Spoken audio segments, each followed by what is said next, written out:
أعوذ بالله من شرور أنفسنا وسيئات أعمالنا من يهد الله فهو المهتد ومن يضلل فلن تجد له وليا مرشدا أشهد أن لا إله إلا الله وحده لا شريك له وأشهد أن محمدا عبده ورسوله اللهم صل وسلم وبارك على النبي الهدى وعلى آله وأصحابه ومن والاه أما بعد معاشر المسلمين رحمكم الله أوصي نفسي وإياكم بتقوى الله والطاعة إن الله مع الذين اتقوا والذين هم محسنون يا أيها الذين آمنوا اتقوا الله حق تقاته ولا تموتن إلا وأنتم مسلمون. Jamaah salat Jumat yang dirahmati Allah Subhanahu wa taala. Ini adalah Jumat pertama kita berada di bulan suci Ramadan. Nabi sallallahu alaihi wasallam memberi sambutan khusus ketika akan datang bulan Ramadan, khusus berpidato kepada para sahabatnya untuk mengingatkan betapa Ramadan adalah sebuah momentum dan manusia yang paling celaka adalah manusia yang tidak bisa memanfaatkan momentum. Ada yang menarik dari pidato Rasul sallallahu alaihi wasallam untuk penyambutan bulan suci Ramadan. Nabi bersabda, "Atakum Ramadan syahrun mubarak."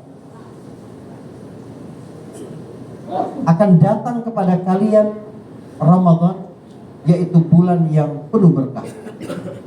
Saudaraku, hadis ini panjang. Nabi menyebutkan rincian keberkahan-keberkahan Ramadan setelahnya. Yang menarik, setelah Nabi menyebut kata berkah itu, Nabi menyebut kewajiban puasa. Faradallahu azza wa jalla siyamahu alaikum siyamahu. Allah Subhanahu wa taala memfardukan atas kalian puasa pada bulan itu. Di bulan itu pintu-pintu langit dibuka, pintu-pintu neraka ditutup, setan-setan diikat. Di dalamnya terdapat satu malam yang lebih baik daripada 1000 bulan. Siapa yang luput dari kebaikan malam itu, berarti dia luput dari seluruh kebaikan. Saudara, apa makna barakah? Betapa penting kita berbicara ini di zaman kita kehilangan keberkahan. Keberkahan itu nilai dan tidak ada hubungannya dengan angka, seberapa banyak penghasilan yang kita dapatkan. Sebab ketika ada seseorang datang kepada Imam Ahmad, dalam satu riwayat disebutkan Imam Syafi'i menyebutkan ketidakcukupan penghasilannya. Imam Ahmad bertanya, "Engkau dibayar berapa setiap malamnya, setiap harinya?" Dia berkata, "Aku dibayar 4 dirham." Kata Imam Ahmad, "Kamu minta atasanmu untuk menurunkan gajimu jadi 3 dirham." Betapa terkejutnya orang itu karena dia mengadu karena kekurangan, justru diminta untuk mengurangi hasil penghasilannya setiap hari. Tetapi karena hormat dan segannya dengan sang guru, dia mengikuti nasihat itu. Ketika sudah menjadi 3 dirham, dia tetap merasakan kekurangan itu. Maka dia datang lagi dan Imam Ahmad kembali menasihatinya. "Minta kurangi kepada atasanmu itu 1 dirham lagi, biar upahmu cuma 2 dirham setiap malam." Karena segan dan hormatnya, dia mengikuti saran itu. Beberapa waktu berlalu dan ajaib sekali, dia merasakan bagaimana kecukupan melingkupi keluarganya. Dia datang kembali dan bertanya rahasianya kepada sang imam. Imam Ahmad menjawab, "Kerjamu apa?" "Kerjaku adalah menjaga gudang." "Apa yang kamu kerjakan?" "Hanya duduk menjaga setiap malam." "Hasil yang layak yang kau dapatkan adalah 2 dirham. Sehingga 2 dirham lebihnya itu merusak keberkahan hasil yang halal itu. Saudaraku yang dirahmati Allah Subhanahu wa taala, betapa ajaibnya keberkahan bekerja dalam kehidupan dan bagaimana dia jika dia hilang dalam ruang-ruang kehidupan kita. Satu-satunya doa yang diajarkan oleh Nabi yang Rasulullah panjatkan untuk umatnya adalah doa keberkahan. Nabi berdoa, "Allahumma barik li ummati fi bukuriha." Ya Allah, berkahilah umatku dalam memulai hari mereka di pagi hari. Saudara yang dirahmati Allah Subhanahu wa taala, ketika Nabi menyebut Ramadan adalah bulan yang penuh berkah, ini bisa dipahami pertama-tama oleh orang yang paham, orang yang salah paham tentang keberkahan sebagai sebuah anomali. Kenapa? Sebab puasa itu di satu sisi terbukti membuat lemah fisik. Memang begitu. Buktinya secara akal, secara realita, dan secara agama. Di dalam nas pun Nabi sebutkan. Misalnya adalah hadis Nabi SAW untuk para pemuda yang sudah mampu untuk menikah, maka segera menikah. Ya ma'syaras syabab, kata Rasulullah SAW, ya ma'syaras syabab, man istata'a minkumul ba'a falyatazawwaj. Kalau kalian mampu, wahai pemuda, segera menikah. Tetapi kalau tidak mampu, fa illam yastati', faman lam yastati' fa 'alaihi bisyam. Siapa yang tidak mampu maka berpuasalah. Karena para ulama ketika menafsirkan hadis ini menyebutkan syahwatul farji tabi'un li syahwatil batan. Syahwat kemaluan itu mengikuti syahwat makan, syahwat perut. Jadi terbukti dia memang membuat lemah secara fisik. Tetapi bagaimana mungkin Ramadan kemudian disebutkan Nabi sebagai bulan yang penuh berkah? Pikiran seperti ini ada karena kita salah memahami keberkahan. Banyak di antara kita yang paham keberkahan itu berarti kesibukan. Jadi kalau ada orang yang bekerja dari pagi sampai sore full, dia akan sebut berkah sekali waktunya. Atau jika seseorang dapat produksi barang banyak sekali, maka dia sebut berkah sekali mesinnya, berkah sekali pegawainya, berkah sekali. Ternyata keberkahan itu bukan pada benda-bendanya, tetapi pada efek yang ditimbulkan dari situ.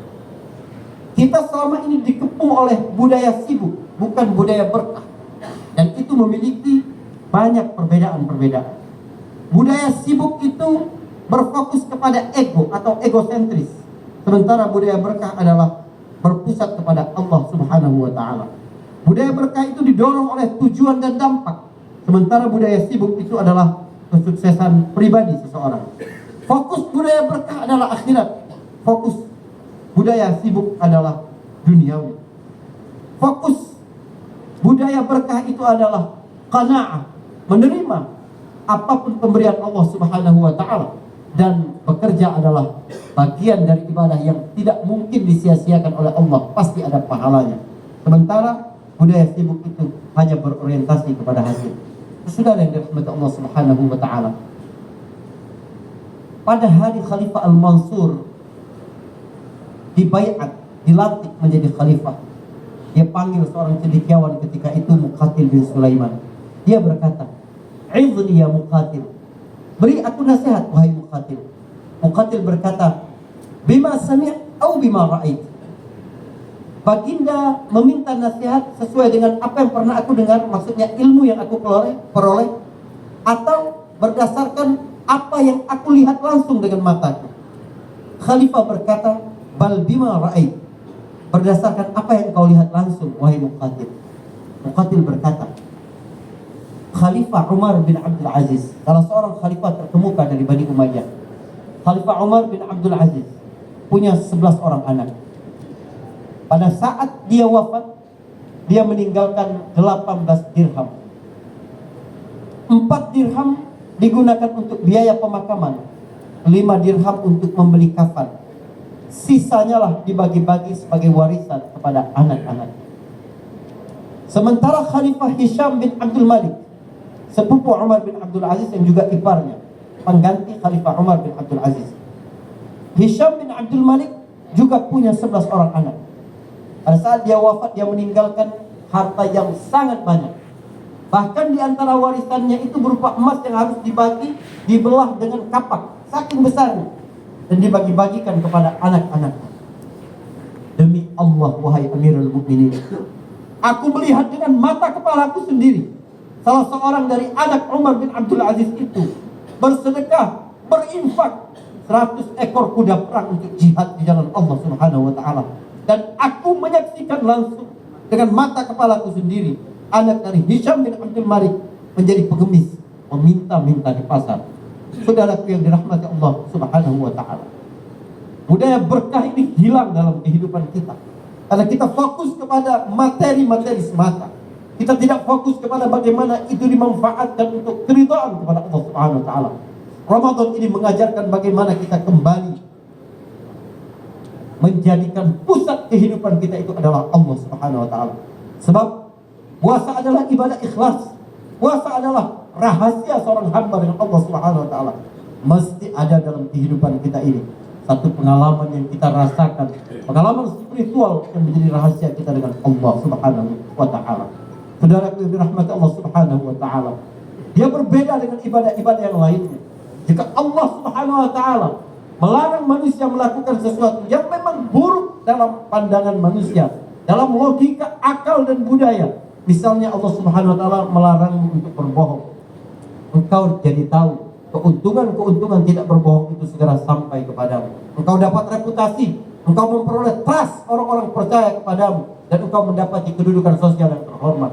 Tapi yang dilarang oleh Allah Subhanahu wa taala ketika berpuasa adalah makan, minum, sesuatu yang tersedia di rumahmu, engkau memperolehnya dengan cara yang halal, dan engkau sedang masa lapar dan haus, tapi engkau tidak melakukan itu. Kenapa? Semata-mata Allah Subhanahu wa taala ingin menguji bahwa engkau sanggup meninggalkan sesuatu karena Allah Subhanahu wa taala. Inilah rahasia hadis Nabi sallallahu alaihi wasallam, kullu amal ibni adam lahu illa shiyam fa innahu li wa ana ajzi bih. Kata Nabi, seluruh amalan anak Adam itu kembali kepadanya kecuali puasa, dia adalah milikku, maka akulah yang akan memberikan balasan-balasan itu. Semoga menjadi renungan kita bersama bagaimana income per kapita bangsa ini naik berkali-kali lipat dibanding 20 tahun yang lalu, 10 tahun yang lalu, atau 30 tahun yang lalu. Tetapi rasa cukup hilang dalam kehidupan kita. Berfokuslah bukan pada apa yang diberikan Allah Subhanahu wa taala kepadamu, tetapi bagaimana engkau memanfaatkan apa yang diberikan oleh Allah itu. Mengkapitalisasi waktumu, mengkapitalisasi kesehatanmu, mengkapitalisasi keahlianmu, mengkapitalisasi penghasilanmu untuk sesuatu yang berdampak baik di akhirat kelak. Barakallahu li wa lakum wastaghfiruhu innahu huwal ghafurur rahim. Alhamdulillahilladzi arsala rasulahu bil huda wa dinil haqq liyudhhirahu 'ala ad-din kullihi wa kafa billahi shahida. Asyhadu an la ilaha illallah wahdahu la syarika lah wa asyhadu anna Muhammadan 'abduhu wa rasuluh. Allahumma salli 'ala Muhammad wa 'ala ali Muhammad kama shallaita 'ala Ibrahim wa 'ala ali Ibrahim innaka Hamidum Majid. Allahumma barik 'ala Muhammad wa 'ala ali Muhammad kama barakta 'ala Ibrahim wa 'ala ali Ibrahim innaka Hamidum Majid.